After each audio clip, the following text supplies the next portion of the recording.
Olá, minhas amigas, meus amigos, internautas, seguidores, tudo bem?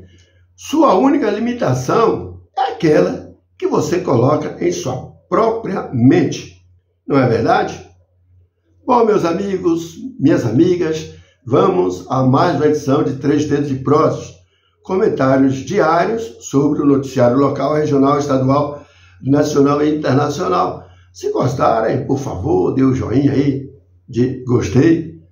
Façam triplo C, curtam, comentem, compartilhem. Se não são inscritos, se inscrevam, acesse o sininho para novas lives. Vamos à primeira das 3 prosas de hoje. Repetir o óbvio é ululante pela constatação do próprio óbvio. A diferença é que o Brasil realmente é o primeiro país no qual a sua população é pobre, na sua maioria, típica de um povo terceiro-mundista, mas que se vira e se supera, independente de governos e governantes. A Agência Nacional de Telecomunicações divulgou ontem, sábado, dia 5, sobre o acesso do brasileiro à telefonia móvel. Os dados indicam que 9 em cada 10 brasileiros possuem acesso ao dispositivo. Não, vocês aí não ouviram mal. É isso mesmo. De cada 10 pessoas, 9 são donas de um aparelho celular no Brasil. 99% tem um tipo de celular popular, que é o básico, e apenas 1% é proprietário de aparelho de tecnologia de ponta. Segundo o levantamento, a maior parte da população brasileira com acesso à telefonia móvel reside em capitais e regiões metropolitanas. Aí o óbvio. Cerca de 4.363 municípios brasileiros contam com a infraestrutura de fibra ótica e 1,3 mil municípios já possuem a tecnologia 5G. O Programa de Aceleração do Crescimento, PAC, prevê a implantação do 5G em mais de 5,5 mil municípios do país, além de incluir a expansão da tecnologia 4G em 6,8 mil distritos, vilas e áreas rurais distantes dos grandes centros urbanos. E o interessante é que a internet é quem abriga a comunicação, as redes sociais, o noticiário, então, acessadas e usadas pela maioria através de aparelhos celulares.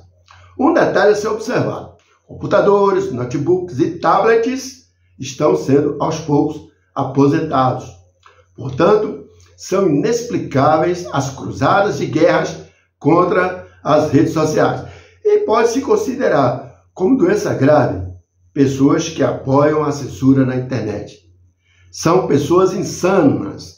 E a insanidade é doença mental.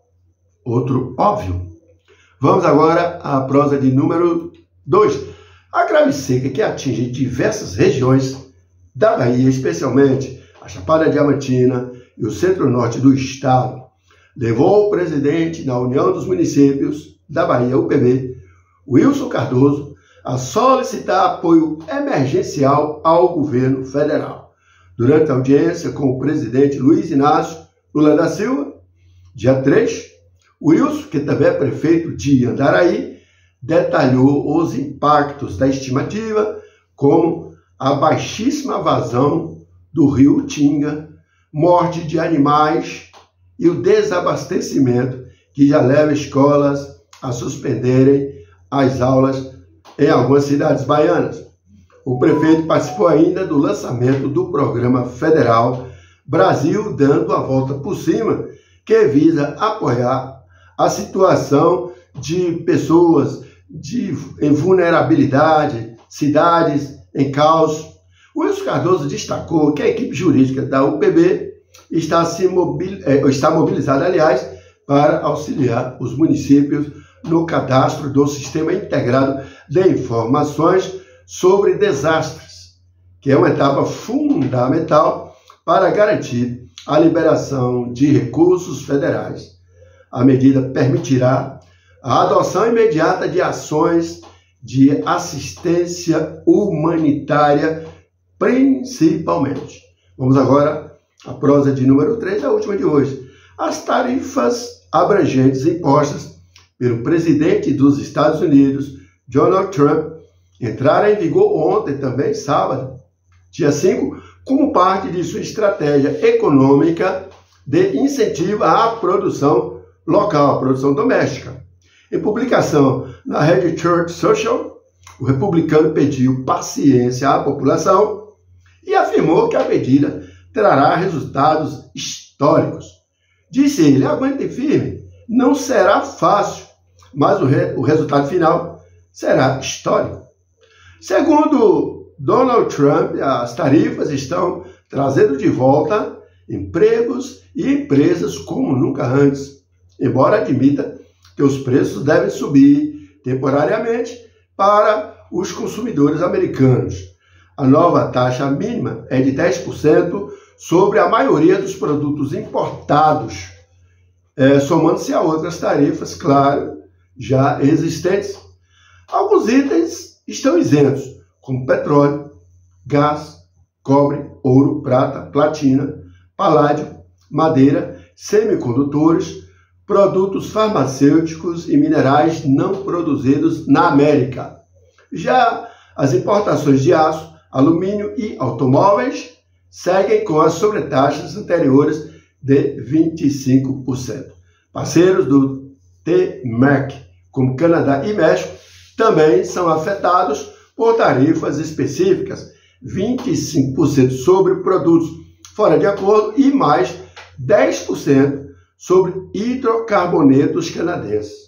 Trump justifica a medida como uma forma de pressão sobre os vizinhos para fortalecer o combate à migração ilegal e ao tráfico de fentanil, que é um poderoso opioide sintético semelhante à morfina, mas 50 a 100 vezes muito mais potente. É um medicamento prescrito que também é usado ilegalmente, comprado e usado ilegalmente lá nos States. Já os opioides são analgésicos, potentes derivados da papoula do Oriente, que também são usados como sedativos e anestésicos, que são, Ave Maria, tem um efeito devastador no usuário.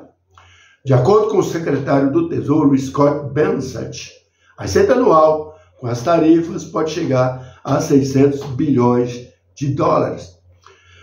Olha, muita gente está odiando Donald Trump por essas medidas que os Estados Unidos estão adotando em tributar a importação como resposta às outras taxas de importação da marca Made in EU. Vou explicar. Por exemplo, todos os produtos americanos que são importados por outros países, esses países taxam o produto americano, né? Então, interessante. Agora, e os Estados Unidos, antes, não taxavam, exceto algumas coisas lá que eram necessárias taxar, né? Ou seja, outros países, infelizmente, os Estados Unidos, ou felizmente, não cobravam. E os países outros cobravam quando o produto americano chegava em seu país, como exemplo do Brasil, né? Tudo no Brasil é importado, tudo que no Brasil é importado, seja da China, seja do México, de qualquer lugar, né? Há uma sobretaxa de imposto sobre imposto. Então, e lá os Estados Unidos, só com aquela taxazinha e tal. Agora, quando o Donald Trump resolve taxar aquele imposto não cobrado antes, agora fica todo mundo reclamando. Está errado. Nesse caso aí eu estou plenamente de acordo com o Donald Trump. Ele resolveu acabar com isso, além de tributar o devido imposto em países considerados inimigos ocultos, como China, Rússia, Coreia do Norte. E aí o presidente americano disse: a ordem é sobretaxar. O Brasil só foi taxado em 10%. Os outros foram até em 45%, como China, Rússia e outros mais. Bom, se os senhores, senhoras, meus amigos jovens, se gostaram da live, se gostaram da live, dê um like de positivo. Curta, comente, compartilhe. Se não são inscritos, se inscrevam, por favor, né? Acesse o sininho para a notificação de novas lives. Amanhã, segunda-feira, vamos começar um novo programa com o mesmo contexto, mas muito mais atrativo. Um abraço.